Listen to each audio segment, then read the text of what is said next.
Chunky cheese. Hey, welcome out to channel14.com's bodeganights. I'm Joao. My name is AG. I'm Paulo. And we are in the same place, which doesn't really happen very much. And it's been a long time since I've been in a Bodega Nights, so... Yeah. I think this might have been the first time that we've actually been in the same place in a while.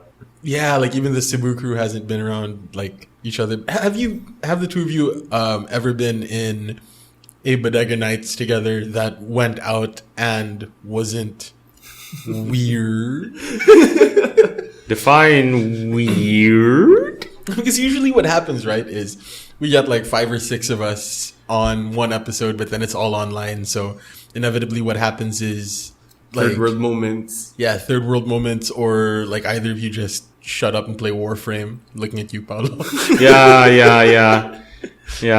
Or you end up turning into like cyborg Terminator Man.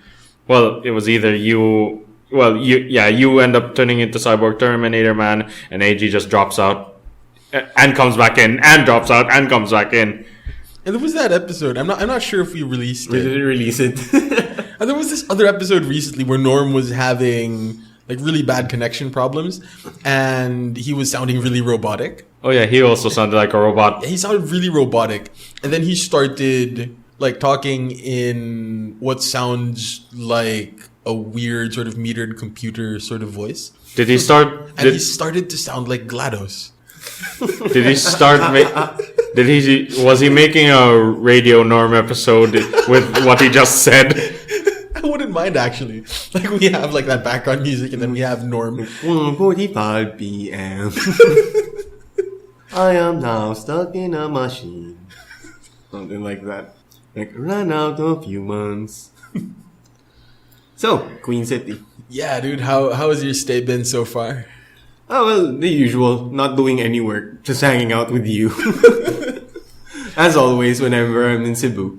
It was good though, man. Yeah. With pizza and... Pizza, catching up, talking stuff. You know, the usual stuff that I like to do.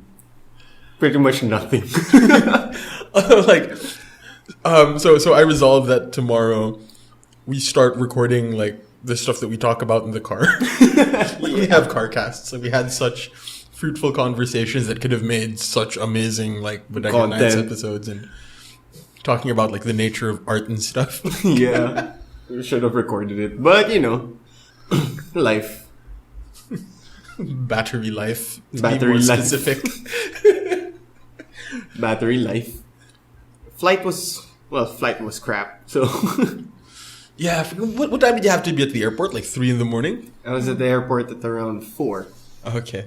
Yeah. But I got inside at around 5. All right. And like... And the gate closes at 4:55. Oh. So the check-in closes at 4:55.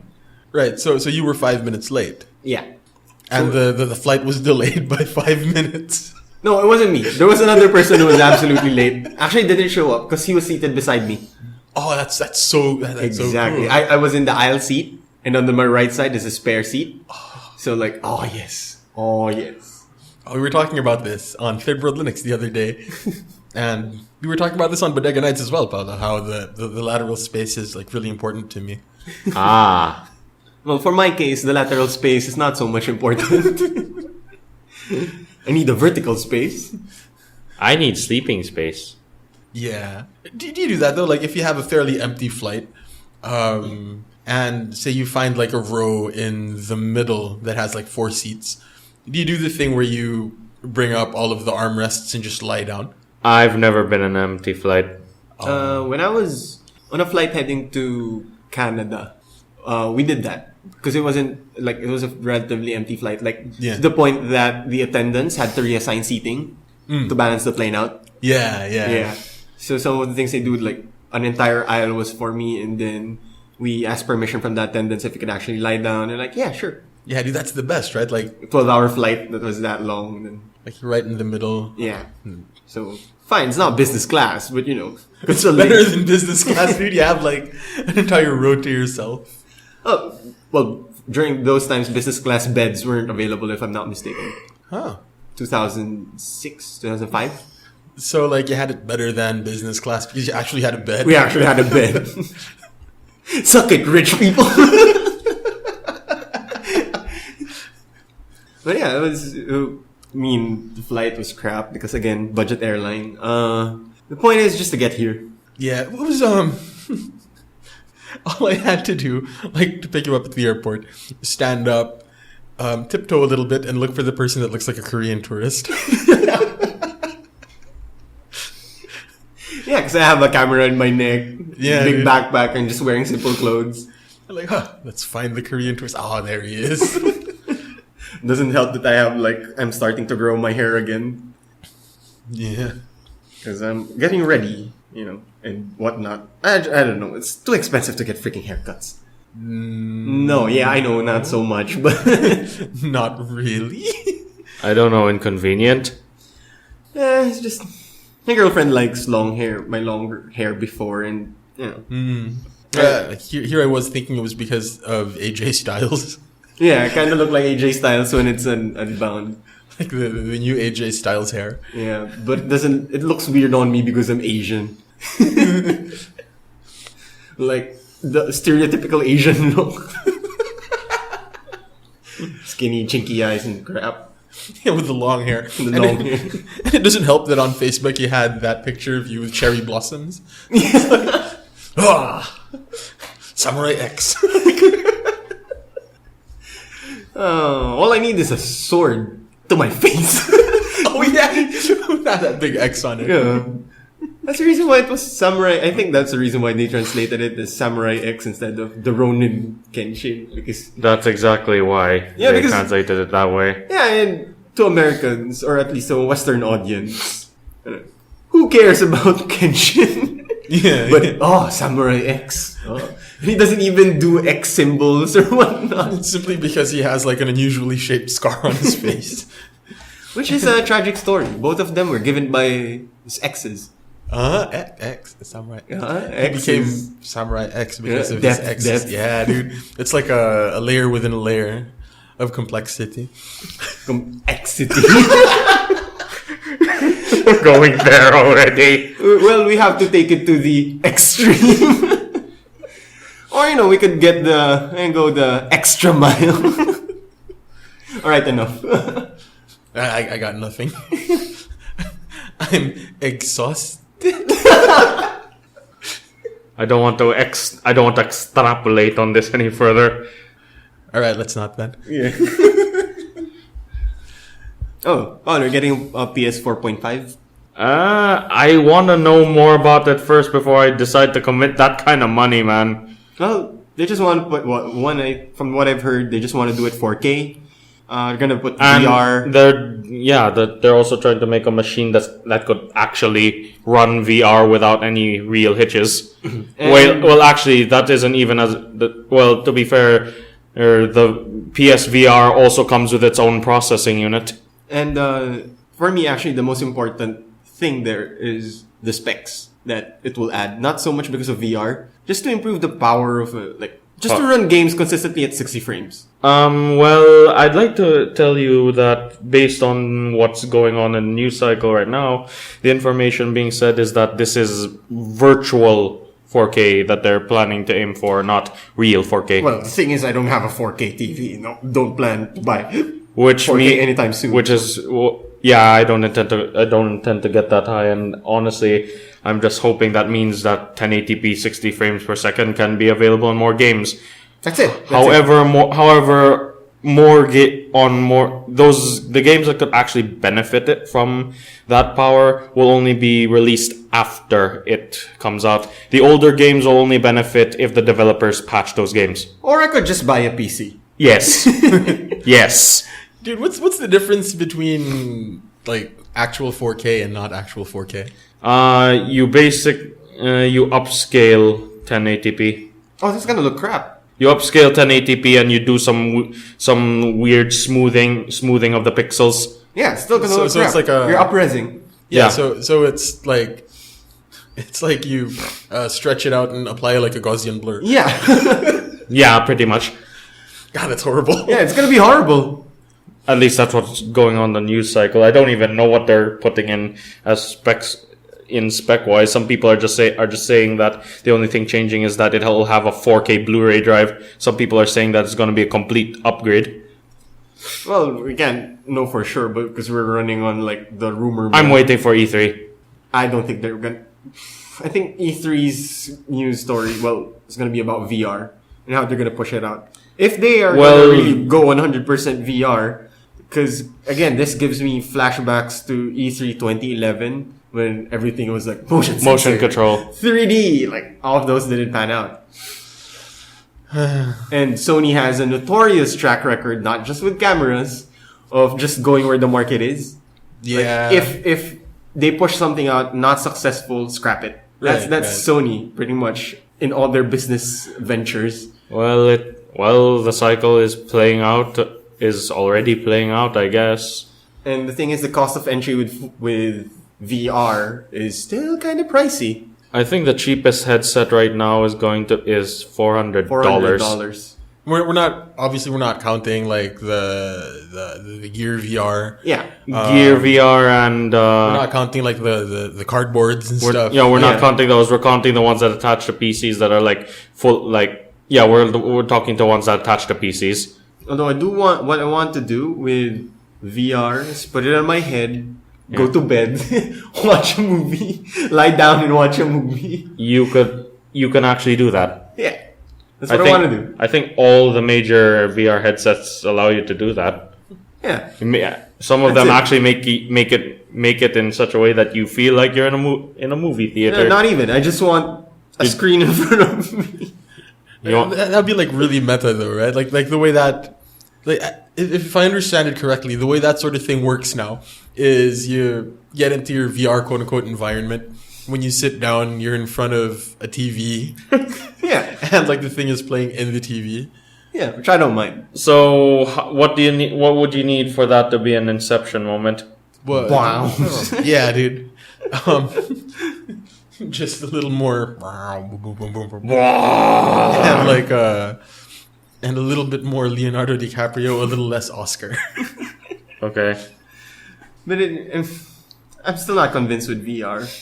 Yeah, actually. Well, the thing is, because we haven't tried the high-end stuff. Yeah, like the most we can really get our hands on is. Yeah, I tried the Galaxy Gear. The Gear VR is about the easiest one to get right now. Oh, Yeah, man. but cardboard, baby. Yeah. I want to get that, but like. Wait. Where can you get the cardboard stuff from? Online. Download it. Yeah, I mean, like you Print can download it, or you can order it from. You can order them from frickin' Lazada, who was bought by the Alibaba Group. Yeah. Interesting. Oh, wait, it's not available on Lazada? Yeah, dude. You just type in Google Cardboard or whatever the hell. Oh, sweet. And I don't know. It comes out like 150 pesos or something. Yeah, and then just add shipping. Or sweet. if you could, because Lazada has so many promos and whatnot, maybe try for if they have a free shipping Oh, promo. Yeah. Sweet. I don't have to bash my head in about like weird shipping fee anomalies and other stuff like that.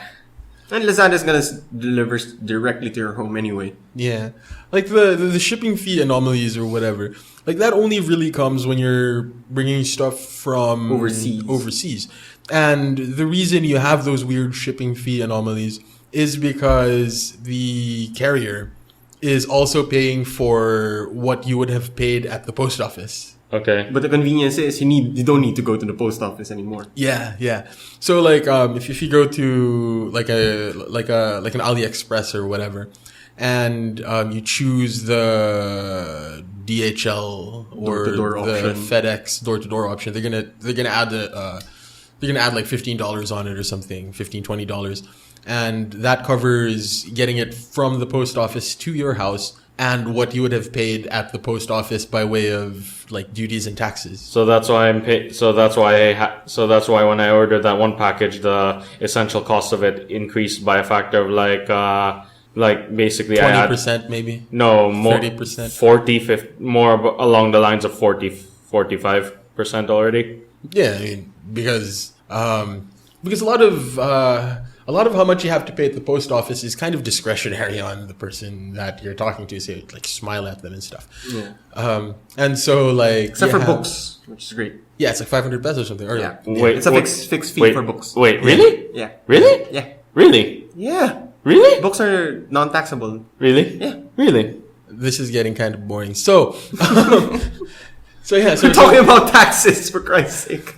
Yeah, so they have to sort of cut their losses, and if they charge a little bit more for some items and a little bit less for others, then that's why they bring it up to factors of 30 or 40%. Case in point, I'm still close-minded on. I'm still not very skeptical about VR. VR about why? Until I tried the high-end stuff. Okay. Because you can never really know, and can never really tell. And again, well, we are not. This country is not like the first option when it comes to shipping. Because right now, the confusing thing with VR in the States is they can't get their shipping together.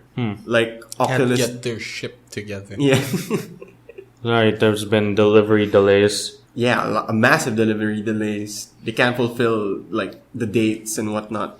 So I was like, they're probably back ordered like nothing else, or they're screw up. They shipped on their logistics. But there was what's it?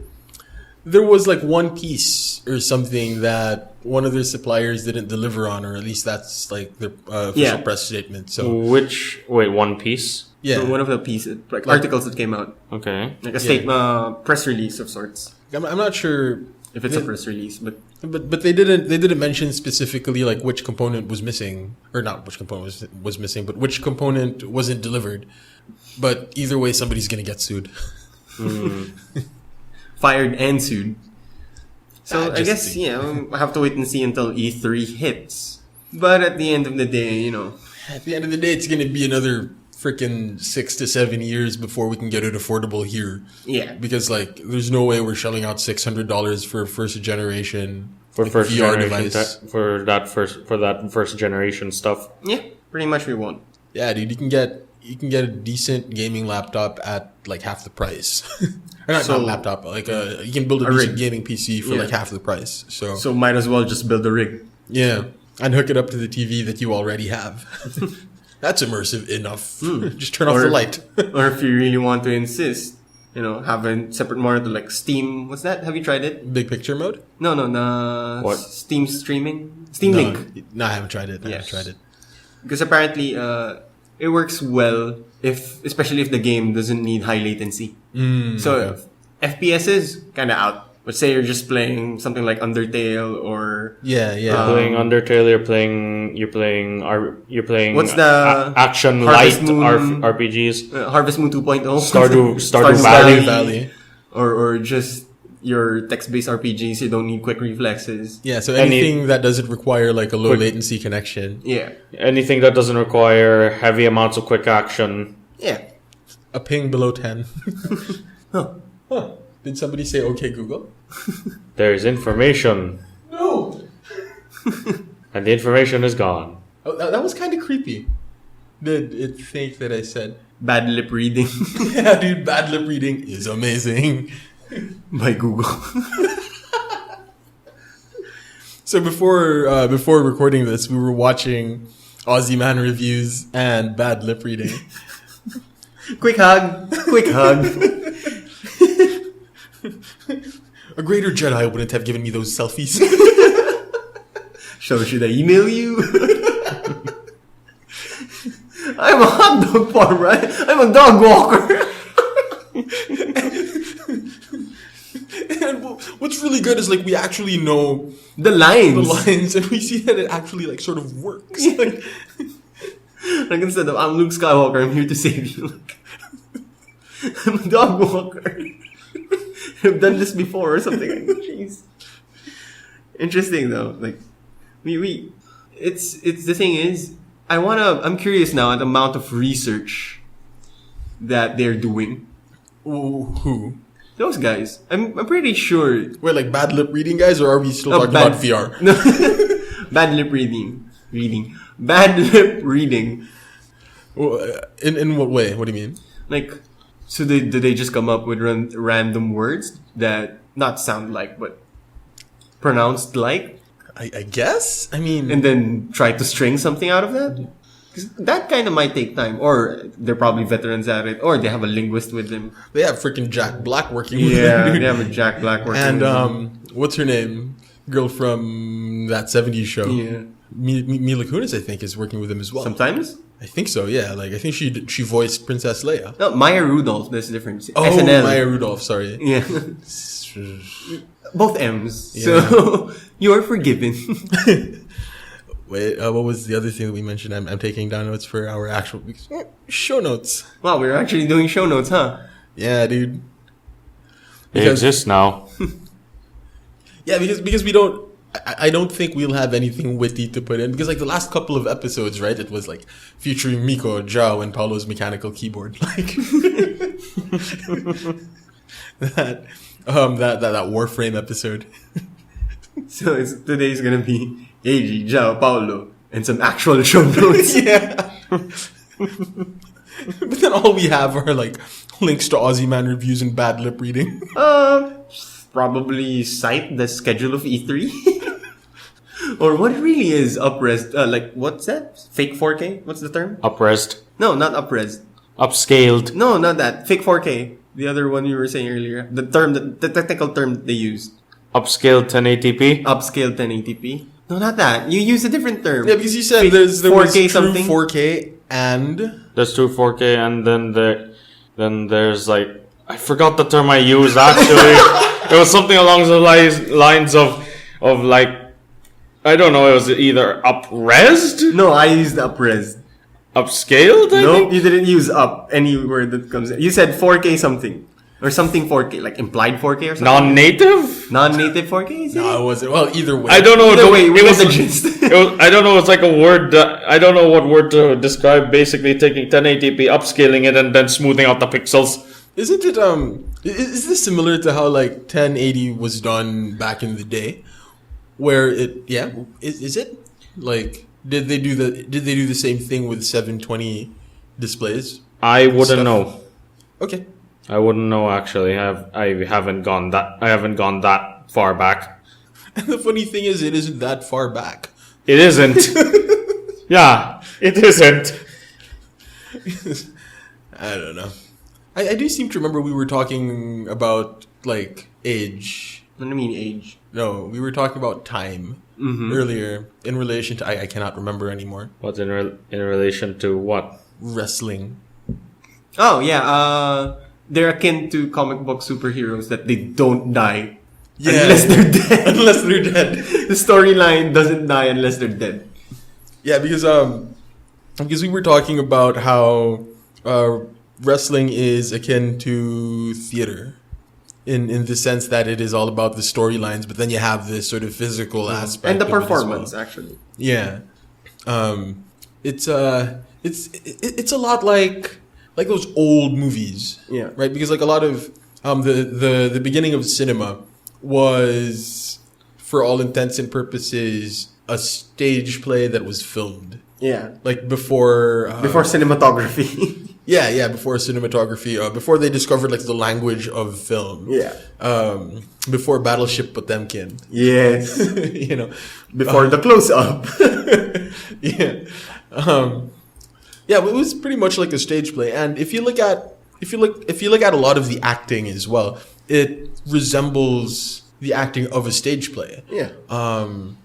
Like it seems very basic to us now, but like if you have a camera on you, you have to make your movements a lot more subtle, like a lot smaller. Whereas if you're on the stage, it's you Paulo your movements, you know, like you make them as big as possible.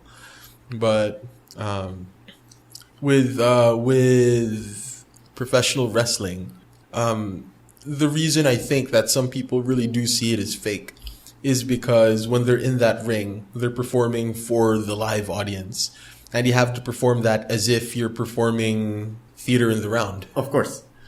And that's why it looks kind of weird. The squared circle. Yeah. Yeah, to our like modern sensibility, to see like the Undertaker's overly exaggerated. I'm gonna stick my tongue out. And I'm gonna kneel and stretch my hands out. Yeah, because you're not supposed to do that, right? Yeah. Or when I do the throat cut, I'm gonna prolong it as long as possible. Yeah, and you like he extends his elbow out all the way, like when John Cena does his pinky out thing a la Hunter Hearst Helmsley. or King Booker, rather. Yeah. Or when Randy Orton goes to the floor and bashes the floor where he broke his hand. Exaggerated movements, of course. But then it's not only, but then it isn't only like the theater, but akin to comic books as well, because of comic books never end. It's I forgot who said it, but the funny thing about comic books is that comic book storytelling is in a perpetual state of second act. like you have your first act, which is the origin story, and then it never ends. And then conflict after conflict after conflict. Yeah. So like in order to get like a false sense of closure, you kill a character. Yeah. But sometimes it's just a break. Yeah, then you sort of bring the character back to make it look like you have a first act. Right? But then if you take it as an aggregate, it's like in a perpetual state of second act. It was like that Triple H video that we watched earlier about wrestling isn't wrestling. Yeah, wrestling isn't wrestling. It was like the story of Triple H. Yeah. And it spanned 20 years. And it had like this really interesting discussion on the psychology of Triple H, the character. Mm-hmm. And you can only see the psychology of his character if you look at the whole career. Yeah. Starting from Hunter Hearst Helmsley to the King of Kings. And you see like this sort of underlying insecurity that supposedly goes all the way through his character. But it's still present up to what he does with NXT. Yeah. But then if you started watching when I did, right, which was like right at the beginning of the Attitude Era, you don't see that insecurity. And you see the seed of the King of Kings in that first... in that second incarnation of Degeneration X, right? Like right after Evolution. That's when he started owning King of Kings. Yeah, but then like even those early sort of DX days when he was with like China and stuff, he was still like really badass. Yes. But you don't have the context of his feud with Shawn Michaels and him being a jobber as Hunter Hearst Helmsley. So like, it was really interesting to see that, and I don't know where I'm going with this, which is something that I say a lot on this show. Oh, it's just interesting. And it's an interesting observation on how, because what we do with wrestling these days is about storylines. Right. Like people, well, not even these days, like people tend to view wrestling characters or arcs based on the feuds, based on the storyline and how that storyline closes and the new chapter. But it's actually interesting when you look at the entire breadth of a wrestling persona, of a gimmick. Yeah. And how it's stretched out and how it all like, pans out. Like say from JBL, starting from Bradshaw. From before. Because first time I knew him was the Acolytes. Then the Acolyte Protection Agency. Then JBL Wrestling God to JBL commentator. Right. Like when you look at this entire breadth of his quote unquote body of work, literal body, you know, of his body of work, like, there should be something interesting there. Because the character has evolved so much from some goon to who's believe in the occult and whatnot, to somebody who's, became a businessman with Acolyte Protection Agency because it was their own business. Yeah. To becoming an actual businessman with JBL Wrestling God, to retiring and being a commentator. By God, Michael. I love it, Michael. I love Michael. It's by God. This is good old JR. Like, it's interesting how that evolved, and it's interesting to see as well with other characters or wrestlers these days. Like, if you look at it, the entire breadth of how each character has evolved, has gone through. And now in the age of kayfabe, non-existent kayfabe, even and with what Triple H is doing, where he is even getting the storylines from different promotions. Yeah. Trying to continue it with WWE. Well, I'm wishing because Bullet Club. Please, Bullet Club. I was just going back though, when you said Triple H, what Triple H is doing, and you put your hands together. And form the necks. Yeah. Of course. It looked like never mind. But yeah, it looked like something. Never mind. PG show. PG era. Yeah, the PG era. You know, I'm so glad that I stopped watching wrestling at like the beginning of the PG era. Yeah.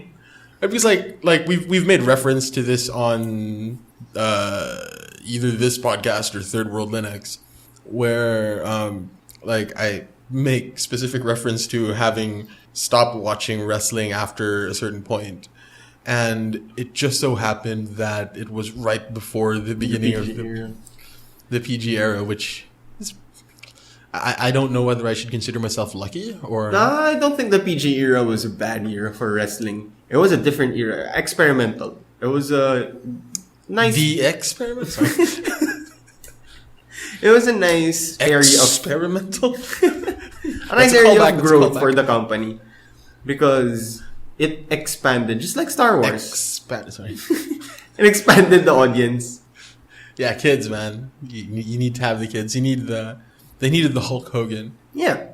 Well, fine. What they got wasn't so much the Hulk Hogan, but they got John Cena. It's pretty much the same thing. Yeah. So if anything, so if history is to repeat itself, we should be... We are at the cusp. Yeah, at the cusp of another like Attitude Era sort of thing. Because the kids who started watching at around the beginning of the Attitude Era are now all grown up. And all smarky and stuff. And are all smarky. So I remember one of my neighbors, 2000... when did Shawn Michaels and Triple H go back to the DX thing where they were like 2006? Yeah, middle-aged men and stuff. Yeah. So anyway, this neighbor of mine at the time, he was probably like 10, maybe. 10 so now he's 20. 11. Yeah. Smart now, educated, right? Knows about narrative. Yeah. So like at the time, he was like, I remember telling him like when I was your age, maybe I saw like DX with China and X-Pac and Triple H and stuff, and he was like, "Oh, you were so lucky," all that, blah blah blah blah, and like he's now 20. Yeah, he's now 20, and he's about to see a new era. Yeah, man, because it's gonna be a transition period for WWE. Yeah, so the kids who were hooked into wrestling from the Hulkster, sort of got their quote unquote grown up wrestling with the Attitude Era. Mm-hmm. And then those guys just fell into middle age and started putting other guys over. Yeah, I'm talking about like the viewers. Yeah, like the viewer. Those kids that started watching in the 80s are now fairly old and seen a lot. Yeah. So, to be honest, they're captured audience. Like, whatever happens to wrestling, they're gonna stick. Yeah. So if they're at it for 40 years. 30 years now. Like, that's it, right? That's it. That's their life. Then the kids that got into watching when Hulk Hogan came out, I'm sure... They're still watching today. And they're probably bringing their kids. So that's why you need a John Cena. The PG era. That's why you needed the PG era, yeah. And now those kids are growing older. And I think they're kind of striking the perfect balance with characters like Bailey. It's really good with the kids. Female kids. Yeah, that's something that's really cool. Yeah. Like something really different. They're being really inclusive now with regard to gender.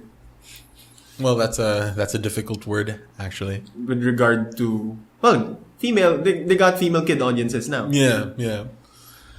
But, and John Cena's never going to change ever. Yeah, that was something else that we mentioned earlier. Yeah. That no matter what his gimmick is, John Cena is exactly the same person. That's what makes him cool. Yeah, that's why the Yeti of WWE is the John Cena heel turn. Yeah. Which is...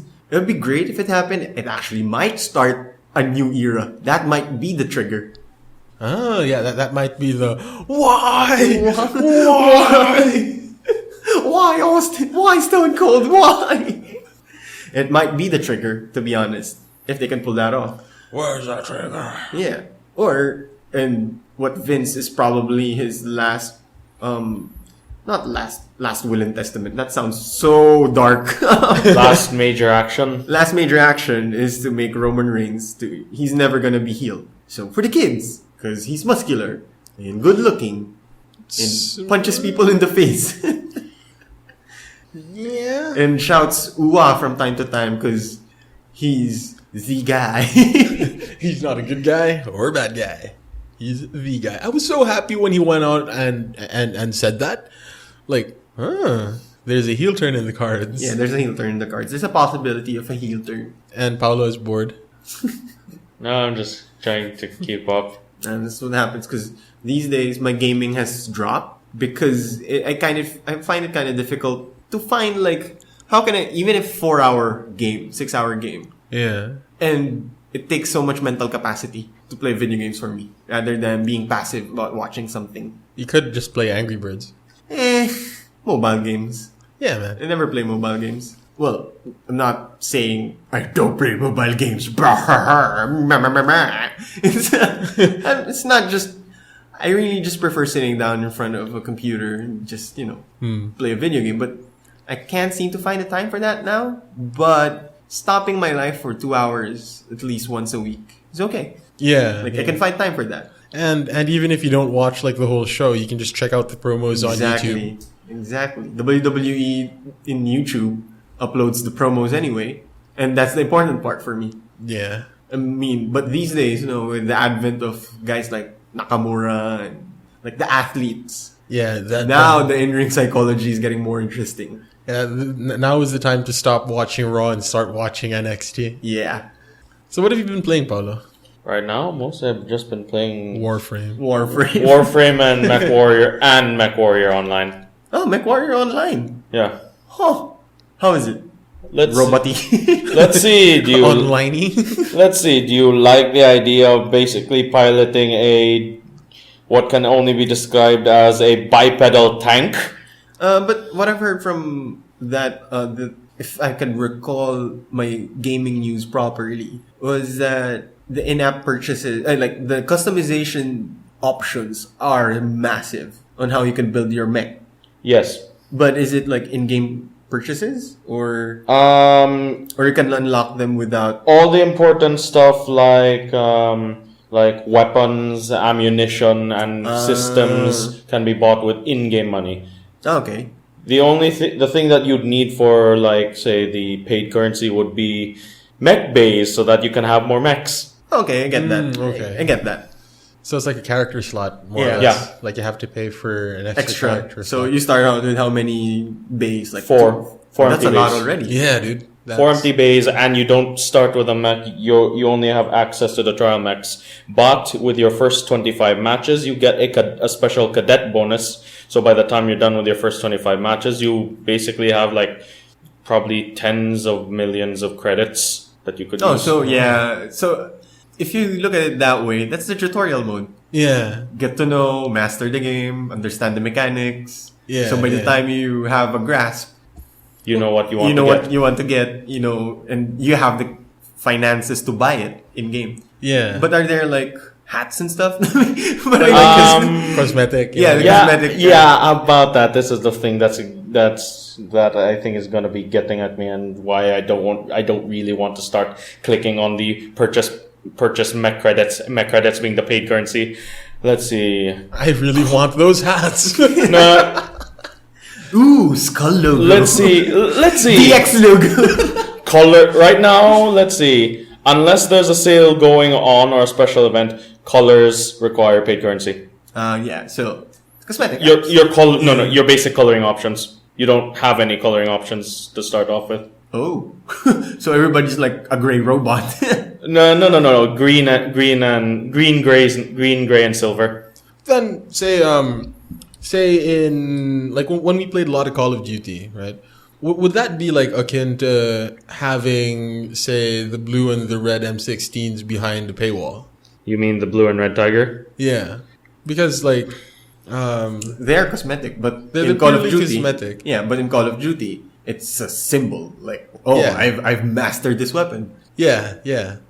Whereas here, it's basically just like a hat. Yeah, it's cosmetic for your robot. Apart from some cosmetics, some mechs right now can only be purchased with real money or mech grind credits. in game. Yeah, grind in game. Well, no. Most of the mechs can be obtained by grind in game, but there's a specific set of mechs that can only be obtained using the paid currency, and then there's a specific set of mechs. Usually, these are like the new mechs that get released. They're sold with 4 money packs.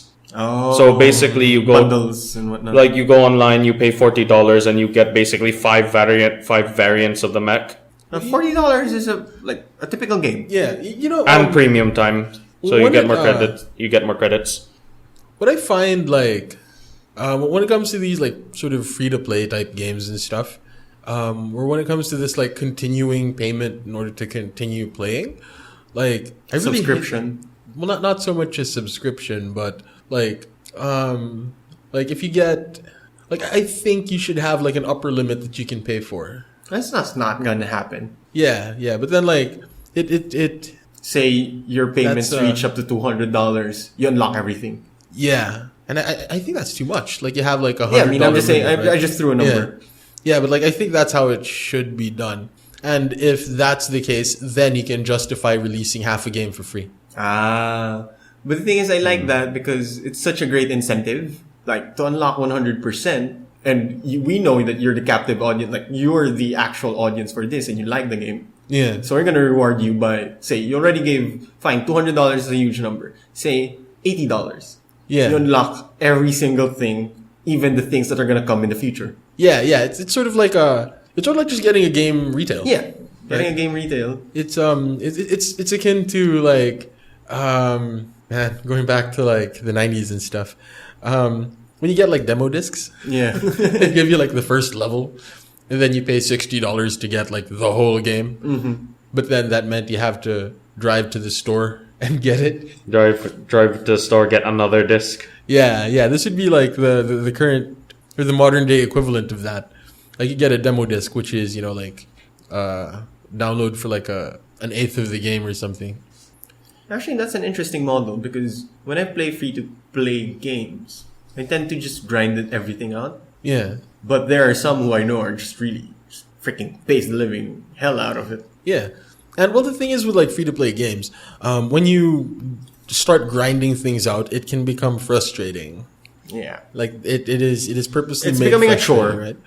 But then the thing is, you know that there is no end to them asking you for money. Unless they shut down the game. So the thing now, what you have Yeah. to know, if we're gonna do that, and this is the marketing major in me speaking, is find the market data on the industry average of how much people spend maximum for a game and price that like maximum threshold you're talking about. Yeah. A bit lower than that, Right. not higher, because like don't push them further. Say if the industry average is a person paid $600 like at an average, like holy crap. But that's say an entire span of his 5-year game. Yeah. So try to price it a bit lower. Yes. Oh, I think it should be like around like just let's just assume that you wouldn't let's just assume that you don't do this as a free to play game. How much would you have it at retail? Roughly around $60, right? Yeah. But then because you know that not everybody is going to pay the whole $60 as the maximum threshold, you set it at 80 or 100. That way you still have some of those stragglers that, won't go for the full $80, or some people that'll just throw down 30. But They get the game. Yeah, and you've already sort of made up for it by the people that hit the $100 threshold. Yeah. And I would think that those people that paid $30 paid the $30 because they didn't think that, God, these guys are out to screw me. But then they just sort of lost interest. Yeah. So, it's a good setup because the consumer wins. Yeah. But then again, because you're being a good person, that necessarily means you're being an awful businessman. One of the lessons we learned today, Paulo, is like, observe. Like, I was telling Joao, a mom and pop store here in Cebu, like, oh, why do you want to visit that store? It's all the way from Manila. You have a lot of camera stores there, but studying. Well, they're a good business play. Like they're good. They're a good business. They have a good reputation. Even Manileños order from them and have it shipped online. It's like they're not businessmen. They're good human beings. Well, yeah, because if they're good businessmen, they have franchises all over. Well, this is but then Paulo, you have to understand that this is classic Joao hyperbole. Yeah. Okay. This This is along the lines of that thing that I said in college. Be part of the problem, not the solution. Like, Which means to say don't cause chaos. yeah, like classic hyperbole and trying to be funny by saying nothing. Like one of your classics. Like, if you marry an artist, you're an immortal. If you're with an artist, you're an immortal. You'd never die. Unless you break up, then you're instantly dead. Burned. You'll be burned. Because artists are crazy. Oh, fun times though. But if I'm gonna play a game right now, I mean, I still haven't played Undertale, but I really just want to play Stardew Valley because it's a type of game. Like right now, I don't have a lot of time. Yeah, I devote it's not so much a lot of time, but I just don't prioritize gaming as much. Right. Before, but it's like a game that maybe 30 minutes, an hour. Yeah. Yeah, something. But then but then the problem with that game, man, is it's like there's the Skinner box. Yeah. One more day. One more day. And before you know it, it's like 3 in the morning. And you realize you've been playing solitaire the whole night. Or like, you tilled the farm, you cleared it out, and like, now it's cleared. I can finally play 6 a.m. Oops. That's my problem with that game. That's why I also like episodic games. Yeah. So most of the episodic games these days are like an hour and a half, 2 hours. Yeah. Finish the episode. But, I mean, okay, finish this episode, maybe next week, I'll finish the other one. You know what'd be cool, dude? If we release this episode on Jobber Talk, Bodega Nights, and Third World Gaming. Why? Because we talked about covered all of it. We covered all of it. Yeah. But no. We won't. This is why the experimental part of Channel 14. Or / production diary. Is it becoming a production diary? It's just us talking, man. Like, yeah. I mean, I always intended it to be like, that's where we also talk about like other things we do. Yeah. And other stuff that's interesting. Other stuff that's interesting. Do, do, do, do. Like airplanes, man. Like the past 3 episodes of Bodega Nights have been me talking about my favorite seats on an airplane. And then on Third emergency exits for me. Yeah, on Third World Linux that so you were seated at the emergency exit next to the window, and because it was an A320, you had to stop people from exiting if it's a water landing. Which means I'm gonna die. Because that was it was something that I hadn't noticed. What? That if you are if you have a water landing on some planes, you can't exit the wing in the middle. Like it was only because my father was with the Foreign Service for the longest time. I had been taking flights since I was 0 years old, and so it's sort of become like a thing, airplanes, comfortable with them, etc. And but that was something that I never really noticed, that on some planes you can't exit water landing, seat over the plane. But there was this one day that I was sat next to a flight attendant. Mm-hmm. That's always interesting, to sit next to a flight attendant that isn't working. Oh, I haven't experienced that. Yeah, it was this guy who was talking to the other flight attendants because oh yeah, I remember you from blah, blah, blah, doing blah. Work talk. Yeah, we were in training together or whatever, right?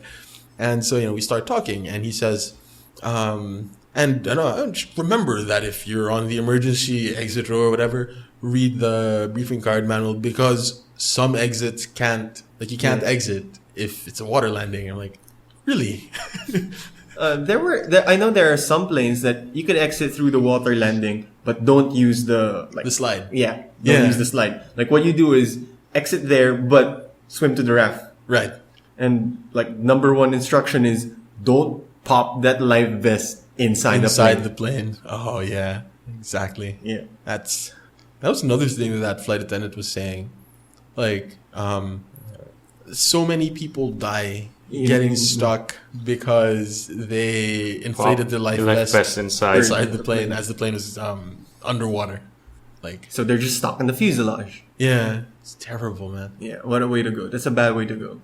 But sometimes, even if they instruct it, out of panic, you just really want to pop it. Oh, we're Yeah. gonna want a water landing, pop it. Yeah. Then physics will betray you. Da, na, na, na, na, na, na, na, na, na. Last ride!